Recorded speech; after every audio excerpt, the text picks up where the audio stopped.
the true people of God, who have the spirit of the work of the Lord and the salvation of souls at heart, will ever view sin in its real sinful character.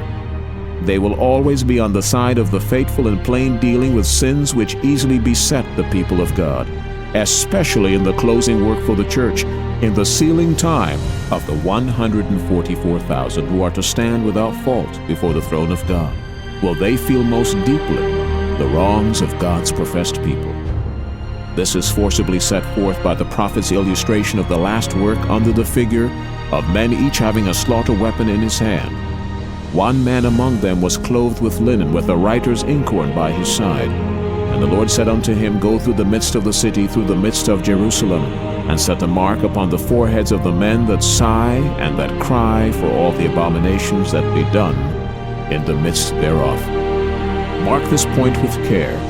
Those who receive the pure mark of truth wrought in them by the power of the Holy Ghost, represented by a mark by the man in linen, are those that sigh and that cry for all the abominations that be done in the church. Their love for purity and the honor and the glory of God is such, and they have so clear a view of the exceeding sinfulness of sin, that they are represented as being in agony, even sighing and crying. Read the 9th chapter of Ezekiel. We need to highlight a few points from this reading. And the first is that only those that sigh and cry for the abominations that are taking place in the church will receive the seal and be saved. Sighing and crying simply means to reform our lives and encourage others to reform as well.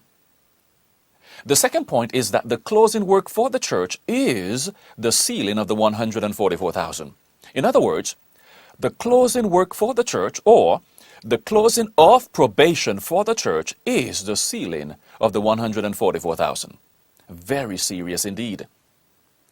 She said that this is forcibly set forth by the figure of the men each having a slaughter weapon in his hand.